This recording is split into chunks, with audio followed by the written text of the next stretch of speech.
Bismillahirrahmanirrahim. Assalamualaikum warahmatullahi wabarakatuh. Halo semua, perkenalkan nama saya Anisya Ainur Rahmah dari kelas 2B Pendidikan Islam Anak Usia Dini. Nah, saya membuat video ini untuk memenuhi tugas mata kuliah Pancasila. Nah, di sini saya akan mempresentasikan hasil observasi saya di TK Islamia yang bertepatan di Jalan Sukaleueur nomor 3, Babakan Asih, Kecamatan Bojongloa Kaler, Kota Bandung. Nah, saya membawa tema tentang implementasi sila pertama ketuhanan yang Maha Esa dan moderasi beragama. Lanjut saja ke pembahasannya. Lokasi observasinya terdapat lapangan, tempat bermain, dan ruang kelas yang sangat memadai, aman, nyaman untuk belajar, dan juga masjid untuk tempat beribadah dan juga pembiasaan sholat duha. Langsung aja ke latar belakang. Yang pertama ada pentingnya fondasi PAUD untuk membentuk karakter anak.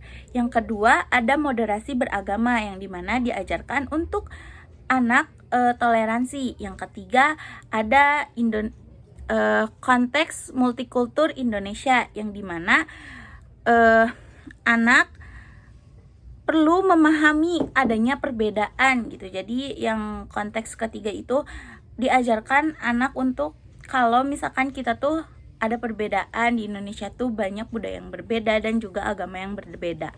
Nah, yang keempat itu pengembangan di PAUD.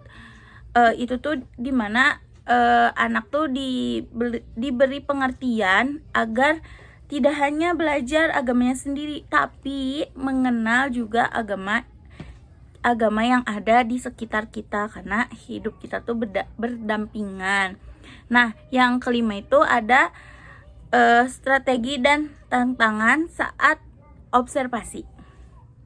Rumusan yang saya ambil itu yang pertama tuh bagaimana TK Islamia mengimplementasikan sila ketuhanan yang Maha Esa, dan yang kedua juga bagaimana TK Islamia itu mengajarkan moderasi beragama kepada anak. Nah, yang ketiga ada apa saja tantangan dan hambatan untuk mengajarkan itu semua.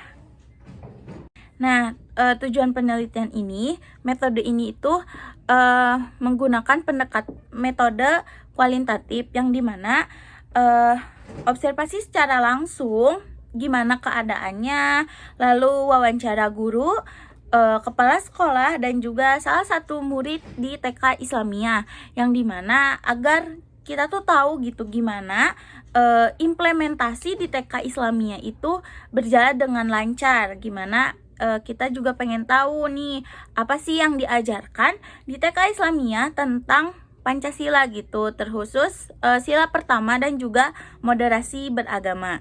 Metodenya tuh dengan pendekatan kualitatif yang dimana untuk memahami secara mendalam tentang bagaimana cara untuk mengimplementasikan sila pertama dan juga moderasi beragama di TK Islamia.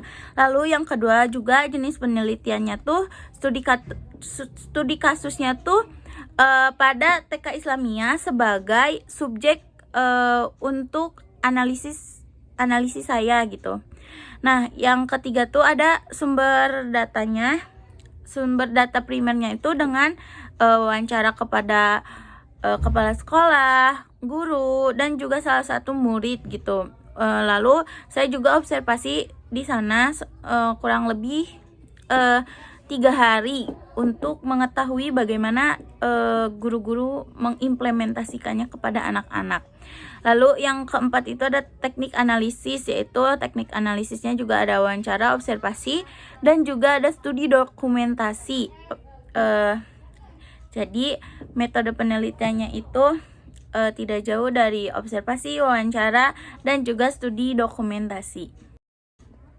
Nah, jadi hasil observasinya tuh ada yang pertama tuh penerapan nilai ketuhanan yang dimana di TK Islamia itu mengenalkan ciptaan Allah. Nah, dan juga contohnya tuh katanya disangkut pautin dengan alam, misalkan kayak kucing, tumbuhan-tumbuhan, terus kayak penggunungan itu kan dari alam gitu. Nah, jadi ditanya kayak, sekarang gunung tuh yang menciptakan siapa? Nah, dijelasin yang menciptakan alam semesta itu Allah Subhanahu wa Ta'ala. Lalu ada juga pembiasaan ibadah, yaitu pembiasaan ibadahnya tuh setiap hari Kamis dan Jumat sholat duha dan langsung ke masjid. Dan juga ada pembiasaan seperti menghafal surat-surat pendek, doa-doa, dan lain sebagainya. Nah, yang kedua itu ada metode pengenalan konsep Tuhannya tuh seperti bercerita dan juga menonton video nih. Jadi TK Islamiyah juga udah mengikuti zaman ya. Jadi kayak dia juga udah kayak beberapa kali menonton video edukasi gitu tentang, entah itu tentang moderasi beragama atau tentang kebaikan-kebaikan lainnya. Nah, yang ketiga tuh tantangan dalam mengenalkan moderasi beragama itu tentang praktek yang mendalam gitu. Terus tantangannya tuh katanya belum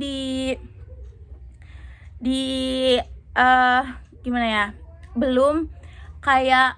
Belum secara langsung gitu loh. Misalnya kayak ada orang, misalnya ada guru yang beragama lain, terus kita kenalkan nih. Nah, belum diajarkan secara langsung, hanya virtual saja gitu, dari video maupun bercerita. Nah, yang keempat ada peran orang tua. Ini menurut saya paling menarik ya, karena tidak semua sekolah bisa seperti ini gitu. Nah, jadi ada Jumat bercerita yang dimana itu secara bergiliran orang tua murid itu datang ke sekolah untuk bercerita di kelas anaknya. Nah, ceritanya itu sangat dibebaskan. Ada yang bercerita tentang keajaiban alam, bercerita tentang moderasi beragama, tentang menghargai satu sama lain, dan juga bercerita tentang kisah-kisah Nabi tentunya. Nah, yang kelima itu ada metode pembelajarannya tuh ada kayak lagu, permainan, pembiasaan, dan juga tepukan gitu. Ada kayak sekarang tepuk hujan dan lain sebagainya. Nah, itu metode pembelajarannya tuh sangat beragam gitu, yang dimana anak tuh tidak hanya mendapatkan ilmu, tapi mereka juga senang gitu karena pembelajarannya tuh diselipin dengan bermain gitu.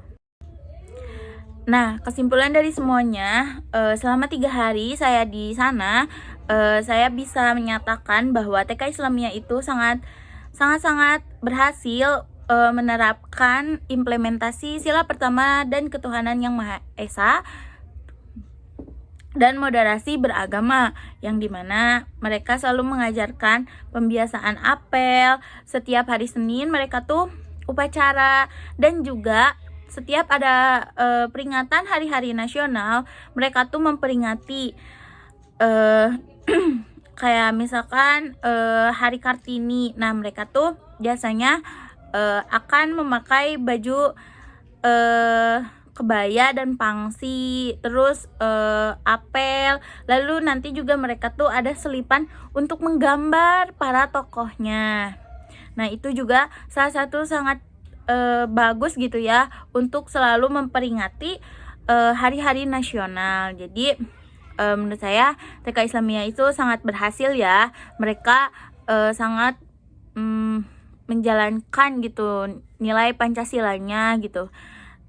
Dan juga moderasi beragamanya, karena moderasi beragama juga mereka ajarkan kalau misalkan